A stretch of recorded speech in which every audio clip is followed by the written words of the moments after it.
Rheumatoid arthritis, as we all know, is a multi-system autoimmune disorder.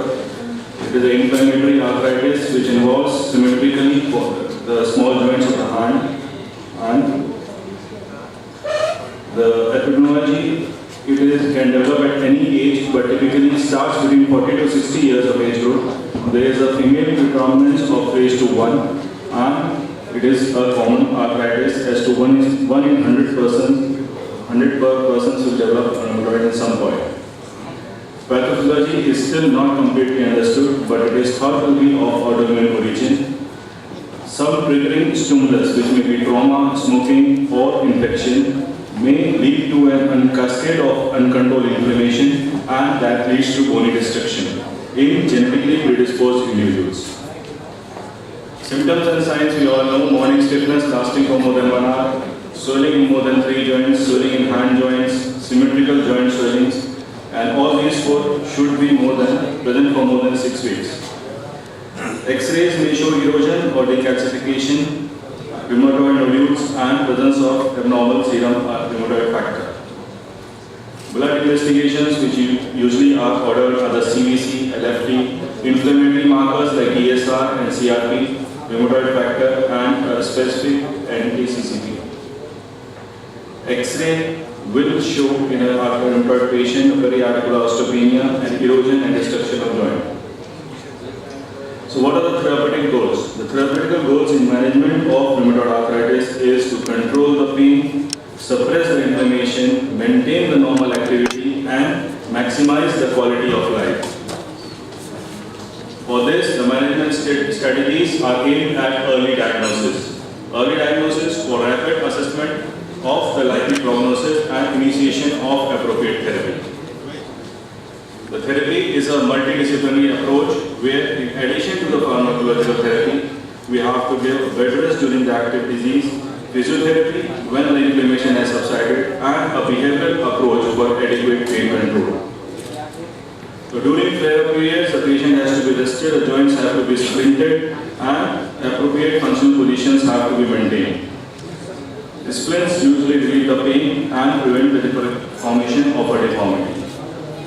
Physiotherapy measures, once the acute stage has subsided, we go on for the exercises to institute the range of motion and regain the muscle power. Cold therapy during active inflammation and hot therapy during subacute and chronic stage of the disease.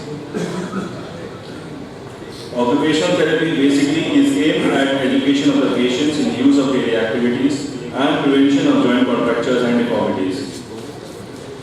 So the modifications of the daily using items like the comb, the pen, or the eating utensils helps the patient to maintain an independent lifestyle.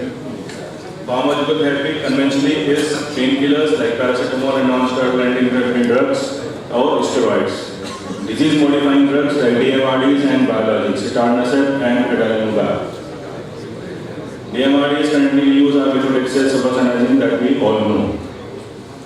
Coming on to the next part is osteoarthritis. Osteoarthritis is a degenerative arthritis characterized by degeneration of the cartilage leading to inflammation of the joint, characterized by pain, swelling, and limitation of movements.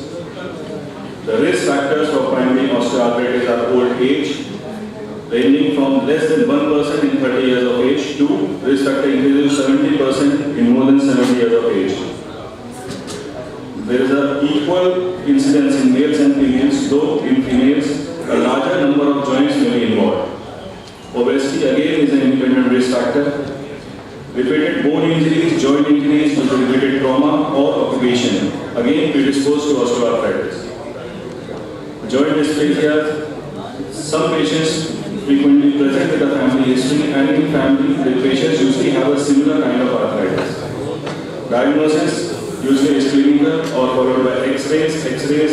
The features will be a bony spur formation, narrowing of joint space, followed by subarticular cyst formation and subarticular sclerosis in the late stages. So what is the treatment? The treatment of arthritis will again be primarily conservative, meaning modification of lifestyles, exercises, yoga, physiotherapy, followed by medication and surgery. Surgery is reserved for only those patients who are not benefited by conservative methods. The options available are arthroscopy, a arterial osteotomy, or a joint replacement. Arthroscopy is helpful only in grade 1 disease, where the cartilage is fairly normal. What we can address with arthroscopy is the mechanical symptoms. If there is a loose body, it can be removed and the locking can be prevented, or we can balance a degenerative meniscal tear. The future, of course, lies in stem cell and chondrocyte implantation. Again, the arthroscopic view of the knee showing a loss of cartilage of the middle femoral condyle, where a microfracture has been done in hope of inducing the formation of arthrocartilage. Osteotomy again is reserved for monocompartmental osteoarthritis of the knee or early cases, where the angle of weight bearing is changed and progress of disease is delayed. And joint replacement, of course, is our answer for advanced stages of the disease. Myths regarding joint replacement, that it is not successful, cannot bend the knee after surgery, or requires a prolonged time, have already been busted by n number of studies and a long-standing surgical results which are available here. So I'll skip these slides. But certain important facts need to be remembered. A replacement cannot revert back the age. Patient has still to exercise religiously. Squatting will never be permitted, and every surgery may have some unforeseen complications. Coming on to the today's topic, innovative option for management of arthritis. If we consider the pathophysiology of rheumatoid arthritis or osteoarthritis, we all know that it is the interleukin-1 and tumor necrosing factor alpha, which are the main cytokines involved in the inflammatory cascade. And there is a nuclear factor kappa. From now on, I will say that NFKB. So NFKB is the primary regulator of these cytokines.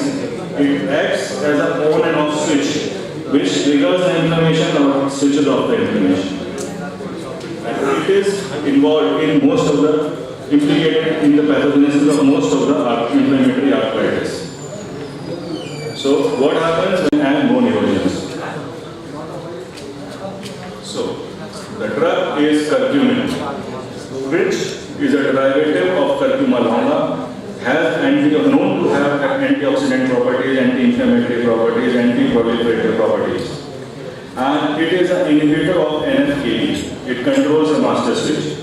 So once the NFKB is inhibited, it inhibits the NFKB kinase enzyme, thus preventing the activation of NFKB, thus preventing the translocation to nucleus and the release of inflammatory mediators. There are enough evidence to suggest that curcumin is effective in rheumatoid arthritis and osteoarthritis and is safe. In osteoarthritis, curcumin is effective as a monotherapy and it has known to reduce the need of NSAIDs. It has a better GI tolerability than NSAIDs, and if used in combination with other drugs, it has additional benefits. Like it has reduced the need of the doses of NSAIDs. If given in combination with NSAIDs, it has, in combination with steroids, it has reduced the need of steroids, and in combination with methotrexate in rheumatoid arthritis, it has been recognized as safe by US FDA, and even after 8 grams daily of 3 months of dosage, it has not shown any side effects. Occasionally, transient diarrhea and nausea are reported.